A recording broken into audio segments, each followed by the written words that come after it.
Welcome to the after sermon where we get to sit down with our communicator from the weekend and discuss the sermon in more detail. Eric Parks, you were the communicator. Oh, me? That's you. Hello. Okay. Thanks Hi. for popping up here and chatting about this. Appreciate it. Can't wait. All right. So, you know the drill. We've done Yep. this enough times. Totally. What drew you to this story for part 3 of our encounter series? It was accident. Oh. For kind of That's real. great. I was That's just great. like when you're writing a sermon, you're researching and thinking about, and this series is encounter, and I was thinking about, what's a compelling encounter? And literally was just reading.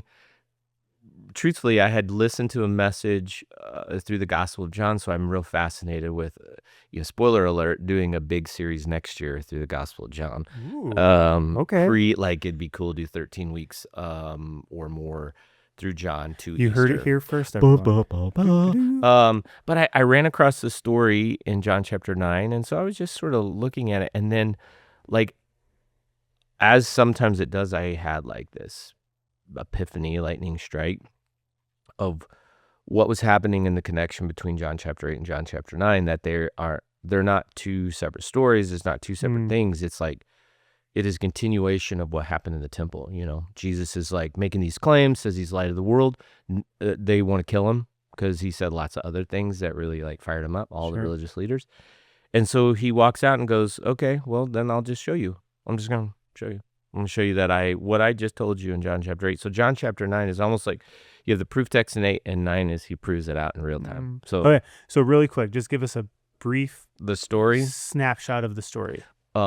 8, he's in the temple, says he's light of the world. Then he says he is I am, and they pick up stones, and he slips out. And the guy he sees, at least it seems this way in Scripture, is the blind man. Walks over to this blind man that the Bible doesn't tell us his name or who he is, just that he is blind from birth.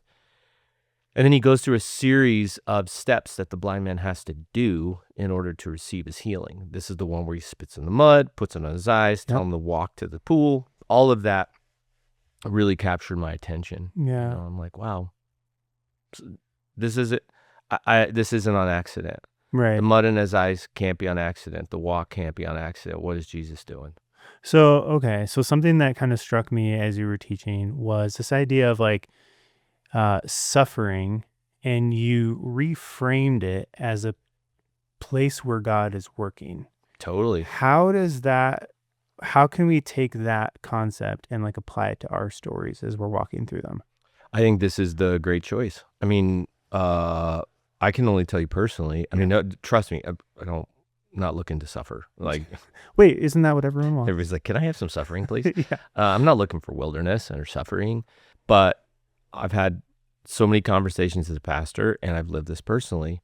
Those are the places where God has met me, right? Yeah. And then I reflect back to the beginning of Matthew in chapter 4, when Jesus was led to the wilderness. It said the Spirit led him there.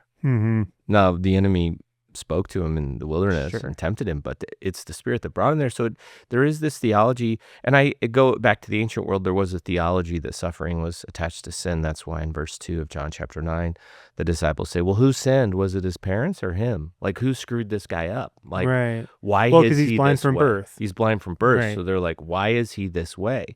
And Jesus in verse 3 says, well, that's not what this is. That's not what's happening.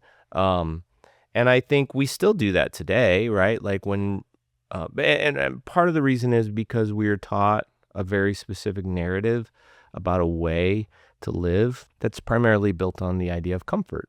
Right. So if you're taught that the goal of your life is to be pleasantly comfortable, and then suffering comes, then you ask the question, wait a minute, isn't that not? Is this how it's? Wait, this is not. I'm not supposed to suffer. Right. I'm supposed to go up and to the right. And I would say our theology is not the same as like first century Jews theology, but in practice it is. Oh, absolutely. We were like, this, what did I do wrong and why am I suffering? I'm following all the things I'm supposed to do. And suffering is a part of being human. And the truth is so often it's in our suffering that I've met Jesus more clearly, more closely. Hmm. Again, I don't wish to suffer. Right. But it's in that reframing that utilizes that season of suffering. Well, what is the goal of your life? Is it to Right. be comfortable? Right. Well, if that's the goal, then yes, you're going to be really disappointed with suffering. If it's not the goal of your life, if there's something broader at play, then you see suffering as part of this. Sure. God uses all these things. He doesn't waste anything. So I thought that was really No, interesting. that's awesome. Okay, so another part of being human, as we're talking about, is our brains. You brought in some brain science. And I am not a brain scientist nor a Nope. surgeon. Nope. Nope. I just repeat the things that I've heard. Okay. So one of the things that you repeated that you heard was this idea of loops, Yeah, or totally. the stories we get stuck in. The stories we tell ourselves, Yes. the soundtracks that run in our mind, whatever the Absolutely. metaphor is. Yeah, totally. I mean, look, the thing that caught my attention is Dr. Neil Warren did some. He is an actual brain surgeon, Not and Eric scientist. Parks. No, I Lee don't want me Warren. operating on. There'll be a famous podcast about the pastor who did brain surgery, convinced people. So this gentleman talks about the way in which our brain works, and the things that really caught my attention was that 90% of the thoughts you have today are thoughts you had yesterday. So that means like most of your thoughts are on repeat. They just run in a loop. And of those thoughts, 80% are negative and 4 out of 5 are not true. So we're lying to ourselves. So that's the thing that my brain went. Yeah. So that voice in my head that I trust more than any other voice that says, when you do this thing to me, that must be the reason you did that to me. Right. And I convinced myself, think about how many relationships are ruined. Well, in the because compounding voice- effect Oh my of God. day after day, if 90% carryover is true. And we don't do so that loop, it Yeah. plays, right? It runs. And that loop is a pretty telling loop, because it tells you what you can and can't do, what you're able to do, what you're not able to do. And has devastating effects, because what I've noticed as a pastor is that there are people who have a healing or have been forgiven, but they live in brokenness. Right. Because healing and wholeness are not the same thing, right? Sure. And so the text was so interesting to me, because, I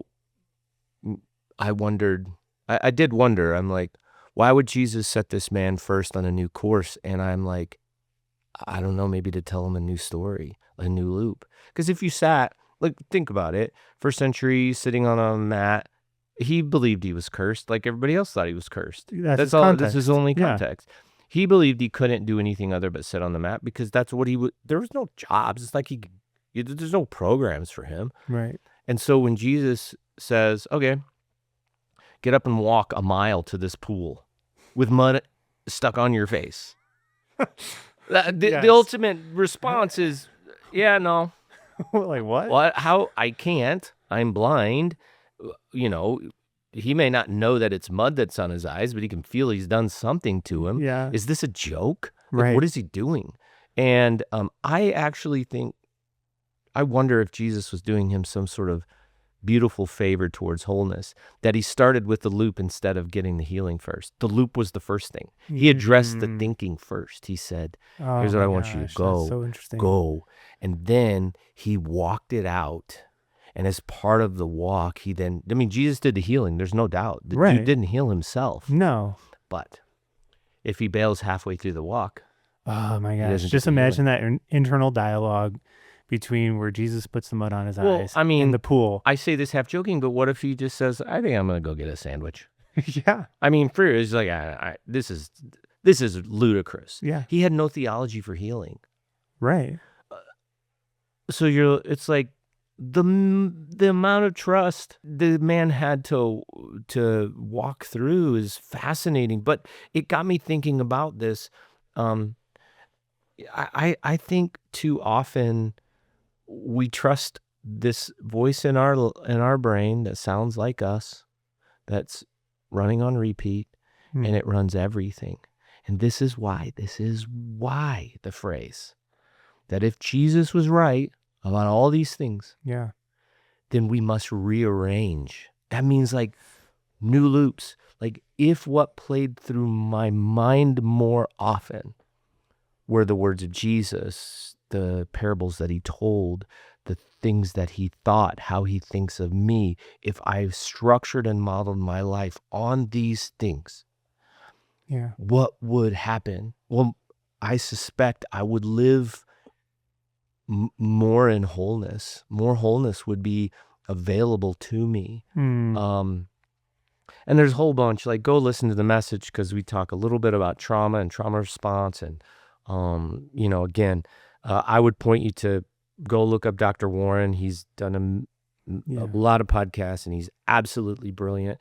And he speaks to these things that I think whether or not you've had trauma in your life, we all have loops. Yeah, I think that's the important part is like, and I love how your message was able to kind of encapsulate both worlds of like, yes, people have had significant trauma responses in life, but that this concept isn't just for that. It speaks to that, but it's not just for that. It's for the loops in life that we're loop, stuck in. man. Whatever loop we're in. In fact, some of the people who, there's some hardcore loops being taught to us, and I think you and I had this conversation. If not, it might have been me and Pastor Doug. I'm like, the truth is, man, and I'm not trying to I'm not the convictor of sin, so I'm not trying to convict anybody. But you are a brain surgeon. But I am a brain surgeon. And if you put a phone next to your Bible, the question you have to ask yourself, who's getting more time right now? Yeah. And if time really does win, then who are you being discipled by? Sure. Who's the thoughts running through your head?